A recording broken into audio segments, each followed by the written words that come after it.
আর আমার জীবনে যে পাপগুলো আমি বলছি, এর চেয়ে আরো কোটি কোটি পাপ আছে। এমন এমন কিছু পাপ আছে আমার ভিতরে, আমি কখনো আমার মাকে বলতে পারি নাই, আমার বাবাকে বলতে পারছি না, আমার নিজের স্ত্রী আছে তাকে কখনো আমি সেই পাপের কথা বলবো না। এমন কঠিন পাপ আমার ভিতরে রয়েছে, এমন সমস্যা আমার মধ্যে রয়েছে যে পাপের কথা আমার স্ত্রীকেও আমি বলতে পারছি না।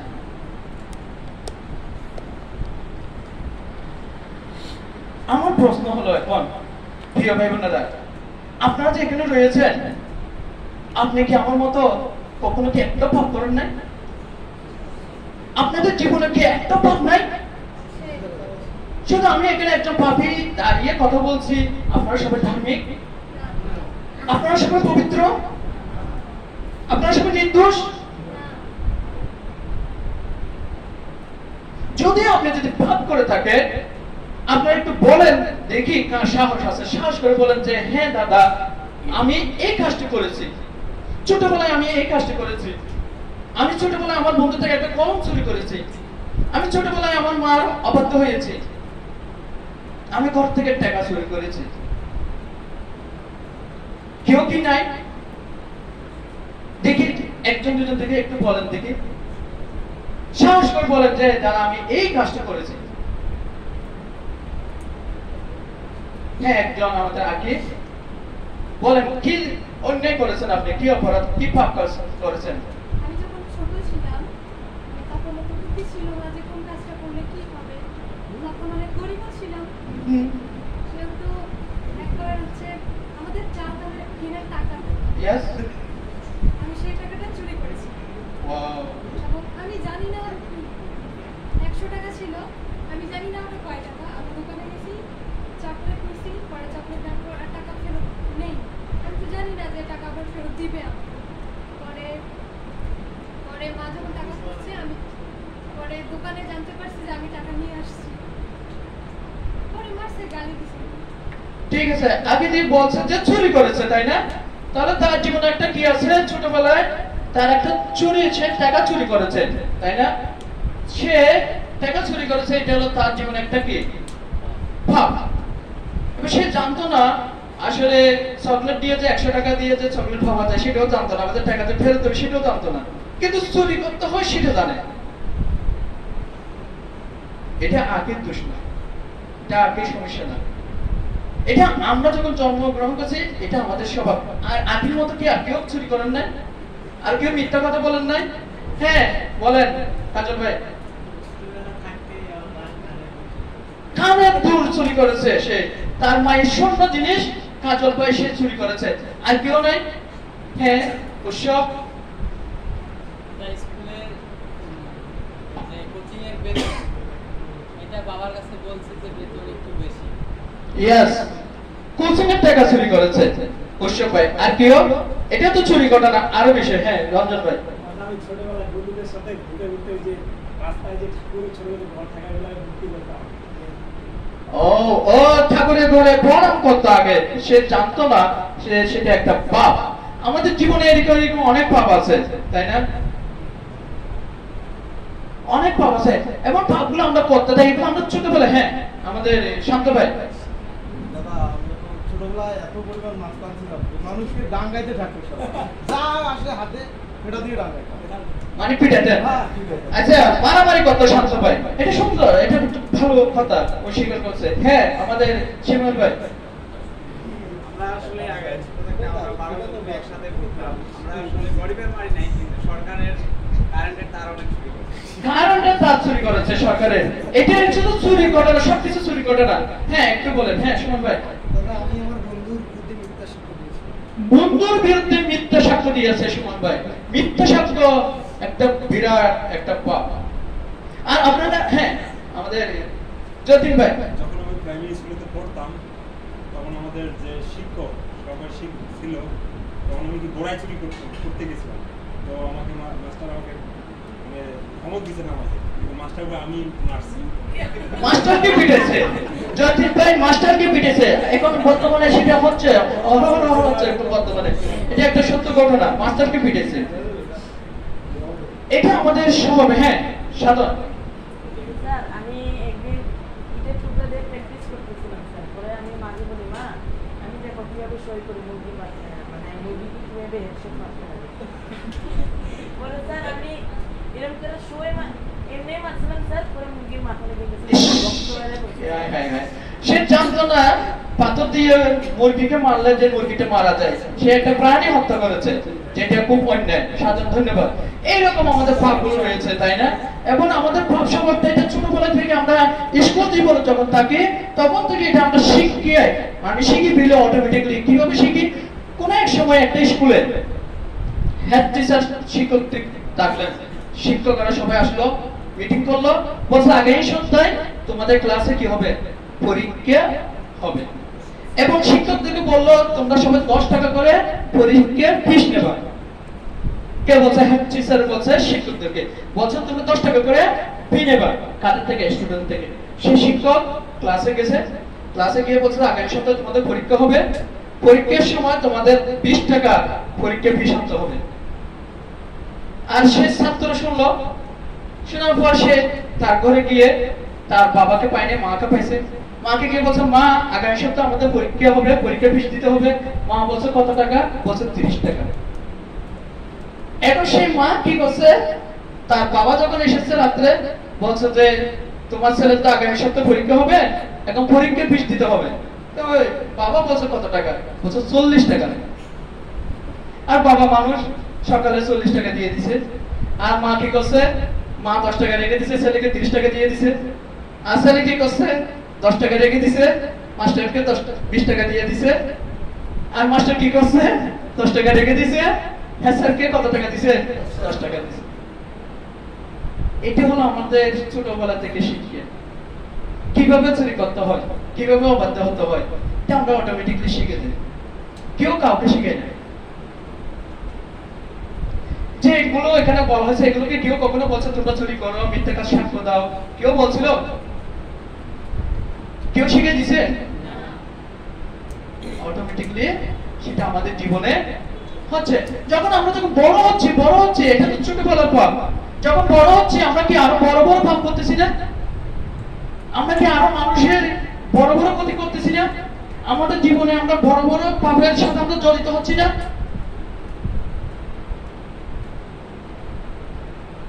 আপনারা এখন বলেন, এখন যে বয়স আপনার এই বয়সে আপনি কি ধরনের বড় বড় পাপ করেন একটু যদি বলেন। যেমন আমি যখন বড় হয়েছি আমি বলছি যে আমি সন্ত্রাসী করেছি, নারী অপহরণ করেছি, অস্ত্র আমার হাতে ছিল, হকি স্টিক ছিল আমার ঘরে, সবসময় হকি স্টিক থাকতো। আপনারা যদি আমার শরীর যদি এগুলো যদি চেক করেন, এখানে মানে সব কি মানে সন্ত্রাসের দাগ এখানে আছে, পায়ে আছে, রানা আছে, এখানে গিরিসের দাগ আছে, 13টা সিলাই হয়েছে আমার এখানে, অনেক দাগ।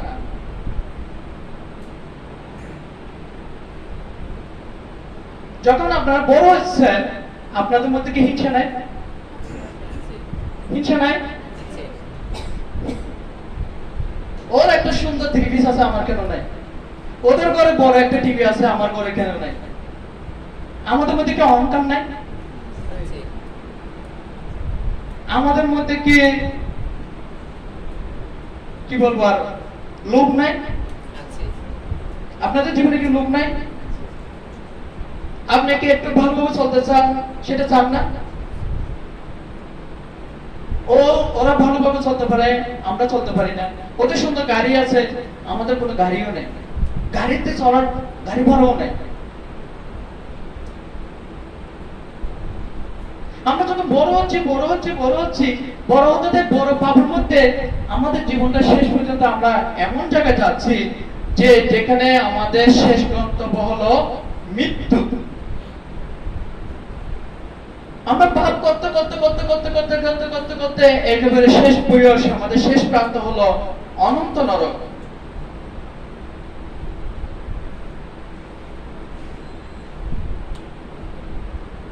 এখান থেকে বাঁচার উপায় কি? এখান থেকে রক্ষা পাওয়ার উপায় কি?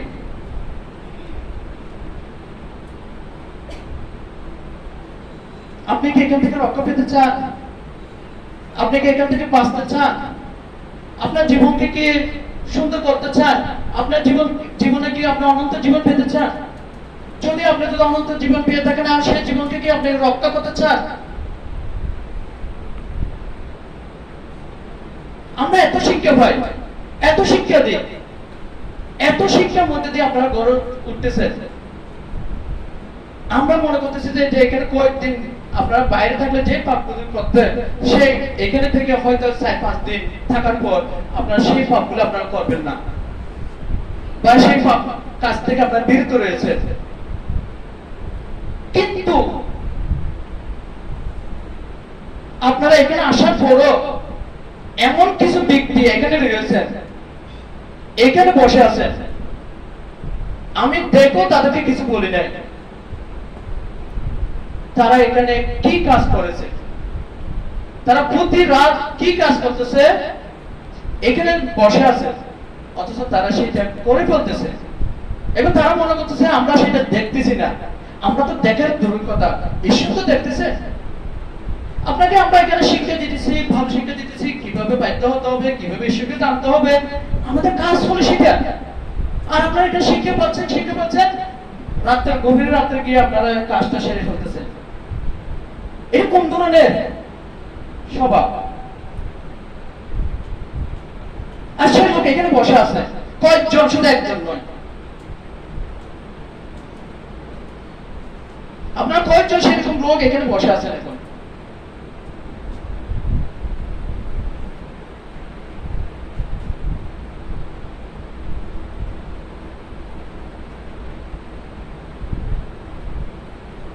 ঠিক সেই কাজটা করতেছে। আপনি কি মনে করেন যে আসলে আপনার সাথে ঈশ্বরের সম্পর্ক রয়েছে?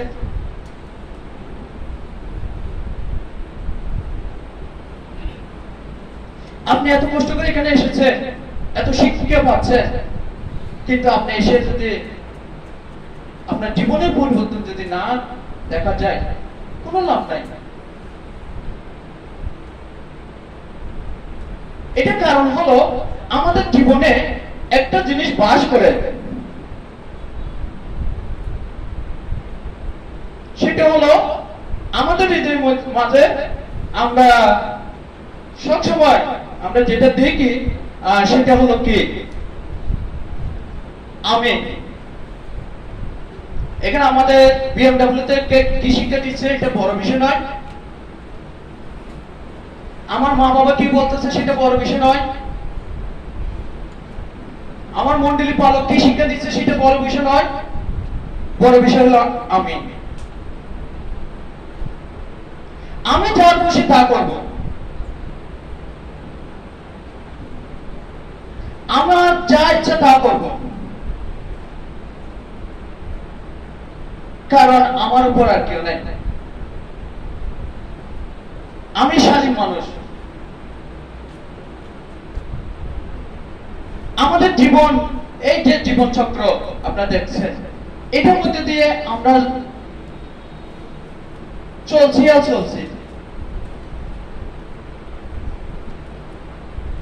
আমাদের যতদিন পর্যন্ত আমাদের মৃত্যু হবে না, এটার মধ্যে আমাদের থাকতে হচ্ছে।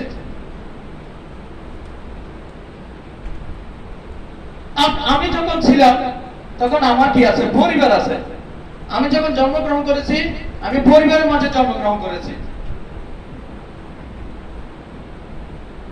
আর পরিবারে যখন ছিলাম তখন পরিবার আমাকে চেষ্টা করেছে চিকিৎসা সেবা দেওয়ার জন্য, শিক্ষা দেওয়ার জন্য, কাপড় চোপড় দেওয়ার জন্য। কিন্তু তারপরে আমি সেখানে দুধ চুরি করেছি, সেখানে আমার ছোট ভাইকে আমি মায়ের খাওয়াইছি, সেখানে আমি মিথ্যা কথা বলেছি।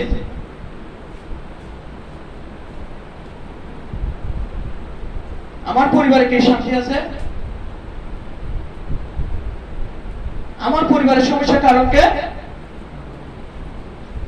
আমার পরিবারের সমস্যার কারণ কে? কারণ আমি মিথ্যা কথা বলছি, আমার ভাইকে মার খাওয়াইছি। শুধু ভাইকে মার খাওয়াইনি, আমি বাবাকে মিথ্যা কথা বলছি। কারণ এখানে আমি প্রধান, এবং আমি প্রধান কারণ।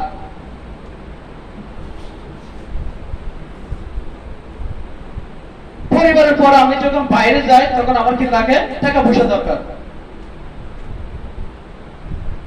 প্রত্যেকের জীবনে টাকা পয়সা দরকার। আমাদের ক্যান্ডিডেট বলছিল, তাই না? গতকালকে বলছিল টাকা পয়সার বিষয়। টাকা পয়সা দরকার, না হলে আমাদের জীবন চলবে না, আমি চলতে পারবো না। আমার যেমন পরিবার দরকার তেমন টাকা পয়সারও দরকার। যদি টাকা পয়সা চাই সেটা আমার প্রয়োজন মতো থাকা দরকার। অতিরিক্ত থাকলেও আমার বিপদ হবে, কম থাকলেও আমার বিপদ হবে।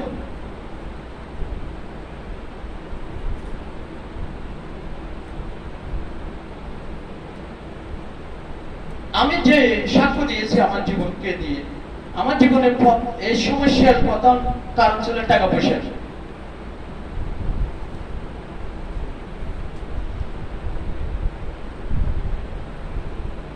আমার জীবনের ধ্বংসের পিছনে কারণ ছিল টাকা পয়সা। কারণ আমি যখন চাকরি করতাম সেই সময় আমার 4,500 টাকা আমার বেতন ছিল, কিন্তু এমন একটা দিন ছিল যে আমি 5,000 টাকা ইনকাম করছি ডেইলি।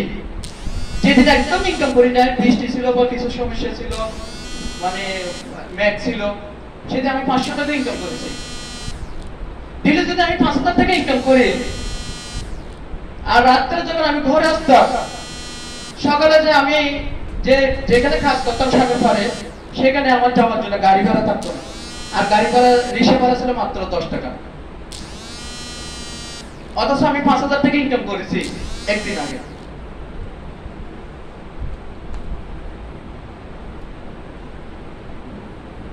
এই সেই টাকাটা আমার জীবনে ধ্বংস করে দিয়েছিল।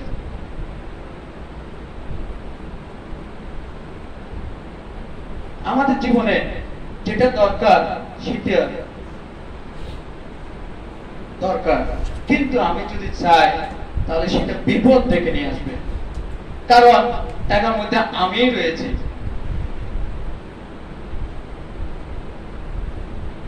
আর আমি কি করি? সময়, আমরা সময় ব্যবহার করতে জানি না।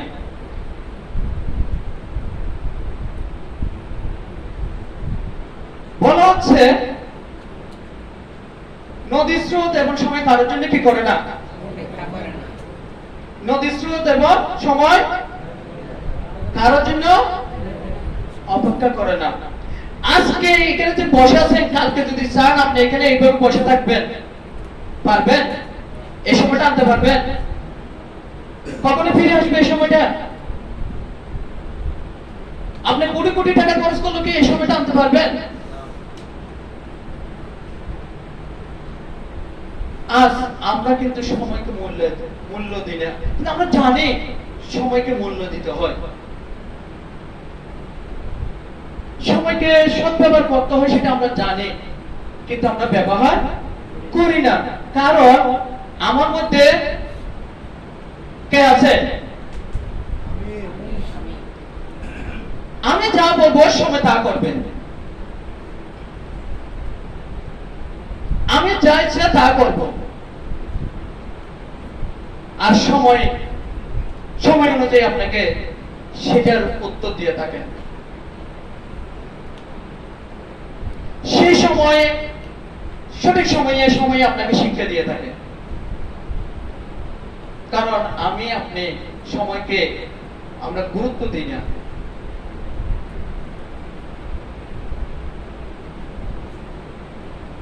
সময় একবার চলে গেলে আর কখনো ফিরে আসবে না। আমাদের এই বয়সে আমাদের কি থাকে? আমোদ প্রমোদ, তাই না? আমোদ প্রমোদ করতে চাই না কে কে? আমরা এত নিয়ম দিয়েছিলাম, প্রথম দিন আপনারা যে সুন্দর গান শুরু করে দিয়েছেন। কেন? আমাদের একটু আমোদ প্রমোদ দরকার আছে, কারণ আমাদের বয়সটা সেরকম। একটু ঝাঁকা ঢাকা না করলে ভালো লাগে না। গত ক্যাম্পে আমি বলছি যে আমি যখন ওই রুমে ঘুমাই, এই রুমে আমাদের ছেলে থেকে রাখা হয়েছিল এই রুমে। আর একটা ছেলে খুব ভোরবেলা 5টার সময় সে ঘুম থেকে উঠে গেছে, এত সুন্দর একটা গান করলো, আমারও এত ভালো লাগছে, মানে বিশেষ করে আমি আর ঘুমাতে পারি না তার গানটা শুনে। সেখানে বলছে যে যে গানটা করলো সেটা হলো, কোন শহরের মেয়ে গো লাগে ঘোরা ঘোরা। এমন সুন্দর গান করছে, মানে সে সকালে উঠে তার মনে কি আনন্দ। হ্যাঁ, কোন শহরের মেয়ে গো লাগে ঘোরা ঘোরা। আমি তো কমতে করে গেছি, আমার আর কোন ধরনের নাই, কোন শহরের মেয়ে এখানে এসেছে।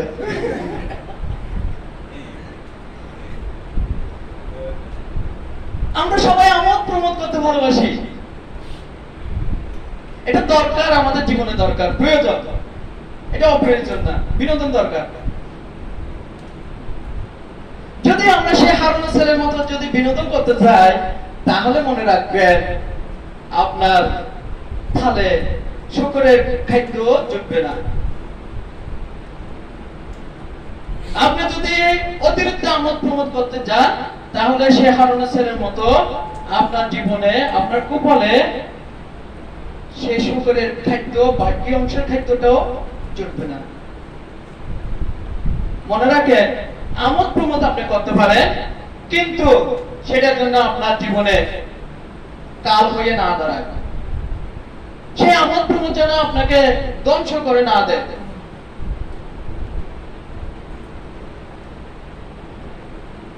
আমাদের জীবনে শিক্ষা দরকার, আর শিক্ষা নেওয়ার জন্য আপনারা বিএমডব্লিউ কোর্সটা করতেছেন। আপনারা প্রতি সপ্তাহে ক্লাস করেন, 1 ঘন্টা আমাদের শিক্ষা করা যায় আপনার কাছে। আপনারা শিক্ষা নিতে আগ্রহী, আপনার ডিসাইবল,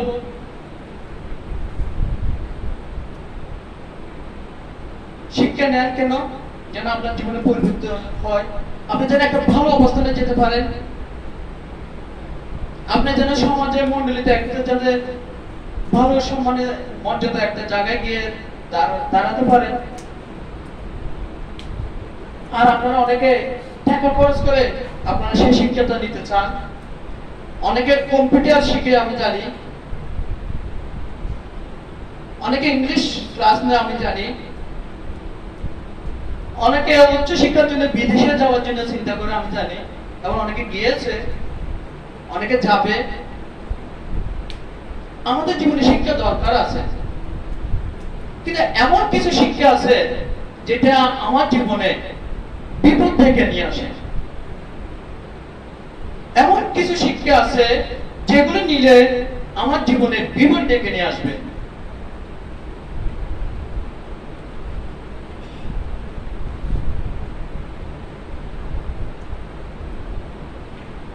আপনারা কোন শিক্ষাটা নিতে চান? আপনি কি শিক্ষা নিতে চান? আর আমরা যখন শিক্ষা নিতে চাই, সেখানে আমি কে ব্যবহার করি, আর সেখানে শিক্ষার যে শিক্ষিত সমাজ যে কাজগুলো করতেছে, একটা অশিক্ষিত মানুষ সেগুলো করবে না। ঢাকা বিশ্ববিদ্যালয়ের ছাত্ররা একজন মানে নিরপরাধী একজন লোককে মেরে ফেলছে, তাও কি তার শেষ ইচ্ছাটা পূরণ করেছে। কিছুদিন আগে আপনারা শুনেছেন যে কোনো অপরাধ করে নাই, কিন্তু তাকে অপরাধী সাজানো হয়েছে।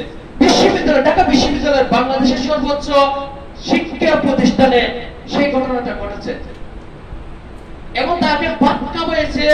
ভাত খাওয়ানোর পর তাকে 8টা থেকে রাত 12টা পর্যন্ত নির্যাতন করা হয়েছে, যা বর্তমান যুগে অকল্পনীয় ঘটনা। মানুষ হিসেবে সেভাবে কখনো একজন মানুষকে হত্যা করতে পারে না, মারতে পারে না। আর সেই কাজটি শিক্ষিত জাতি, শিক্ষিত মানুষ সেই কাজটি করেছে, সেই অপরাধটি করেছে। আপনি কোন ধরনের শিক্ষা নিতে চান? আপনার জীবনে আপনি কি শিক্ষাটা নিতে চান? যে শিক্ষিত জাতি যদি সেভাবে যদি শিক্ষা গ্রহণ করে যদি একজন লোককে যদি হত্যা করা হয়, সে শিক্ষার কোনো দাম আছে? সে শিক্ষার কোনো গুরুত্ব আছে?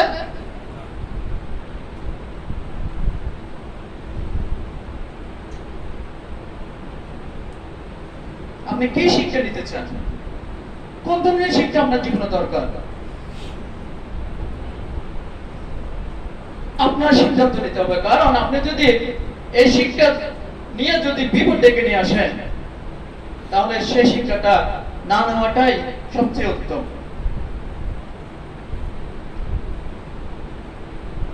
আমাদের জীবনে কি আছে? বন্ধু বান্ধব আছে, তাই না?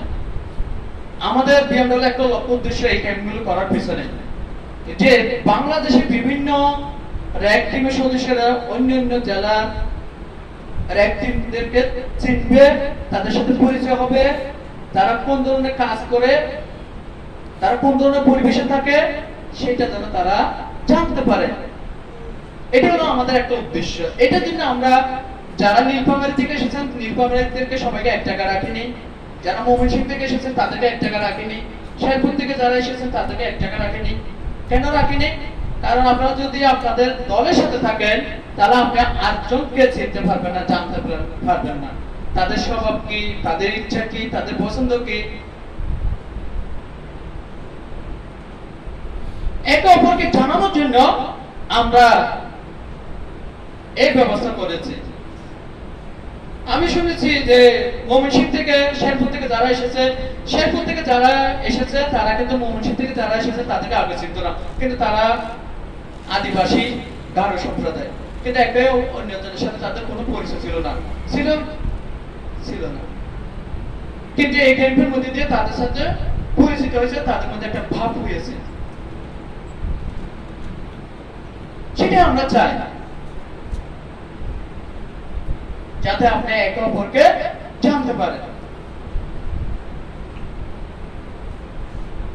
আর এই বয়সে আমাদের বন্ধু বান্ধব থাকবে, সত্য কথা। আর আমাদের এই বয়সে আমাদের মাঝে একটু প্রেম ভালোবাসাও আসবে, তাই না?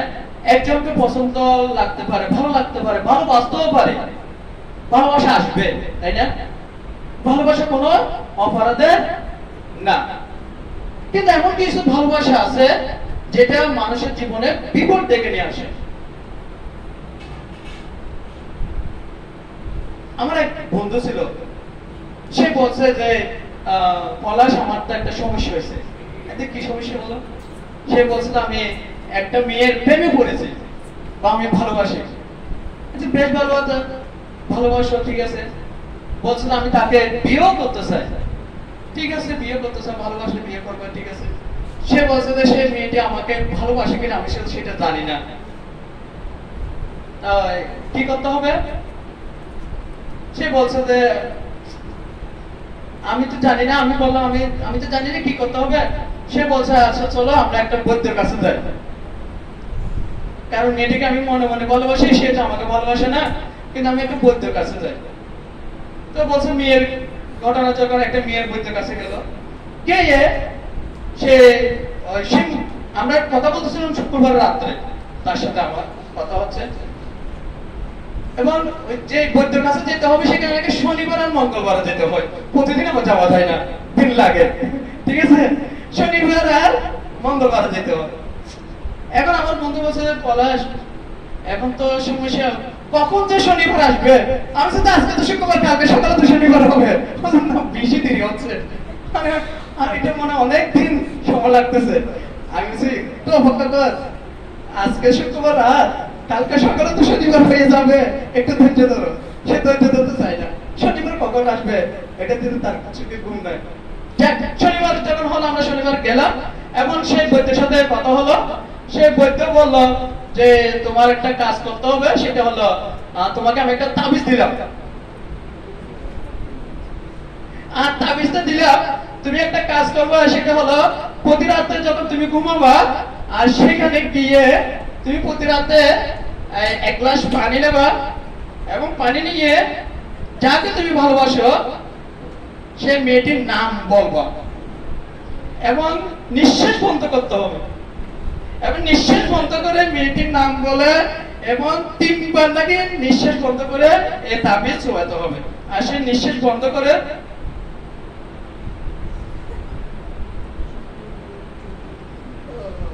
সে মেয়েটির নাম বললো, বলার পর বলছে প্রতি রাত সেটা খেতে হবে। আর সে প্রতি রাত আপনার প্রেমে পাগল হবে না। প্রতি রাত সে খায়। আর প্রতিদিন সেই মেয়েটি দেখার জন্য সে তাদের পাড়াতে যায়। আর মেয়েটিকে পুরো 1 মাস পর্যন্ত সে পানি খাইছে, বিশ্বাস করে 1 মাস পর্যন্ত মেয়েটিকে দেখে নাই। কারণ মেয়েটি পরীক্ষা শেষ করে তার মামার বাড়িতে বেড়াতে গেছে, ওইটা তো দেখে নাই।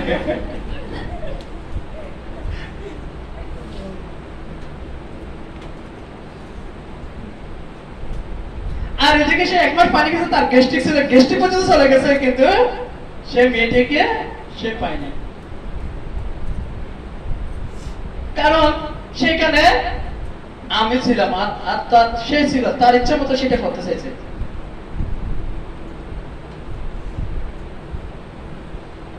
আর আমাদের জীবনে চাকরি দরকার হয়েছে, এটা হলো আমাদের জীবন চক্র। আমাদের জীবনে চাকরি দরকার হয়েছে। আমরা এত কিছু করতেছি আমাদের জীবনে, শেষে গিয়ে আমাদের যেটা হয় সেটা হলো আমরা একটা ভালো একটা তাদের চাকরি করতে পারি। আর আমরা সবসময় ভালো চাকরির জন্য আমরা দৌড়াই, চাকরির পিছনে দৌড়াতে দৌড়াতে দৌড়াতে দৌড়াতে দৌড়াতে এক এক জায়গায় গিয়ে এক এক রকম আমরা সমস্যা পড়ে যাই। আমরা মনে করছি এখানে বেতন কম হচ্ছে, আর একটা জায়গায় গেলে ভালো বেতন দেবে, সেখানে যাবো। সেখানে একটা সমস্যা হয়েছে, মনে করছে আর একটু বেতন যদি পাই আর একটু ভালো হবে, আর একটু জায়গায় যাই মনে হয় আমার একটু ভালো পদে থাকতে পারবো, আমার ভালো একটু মর্যাদা হবে, সম্মান হবে।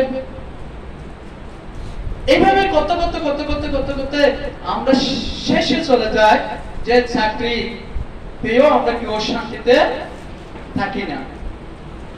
কেউ কখনো কোন চাকরিতে কেউ বলে না যে আমার জীবনে আমি শান্তি পেয়েছি। আপনারা অনেক ভালো ভালো চাকরি করে দেখবেন, আমাদের কক্সবাজার রোহিঙ্গা ক্যাম্পে সবচেয়ে বেশি বেতন দেয় এনজিওতে। রোহিঙ্গা ক্যাম্পে যারা চাকরি করে 2 লক্ষ 3 লক্ষ টাকা পর্যন্ত বেতন দেয়।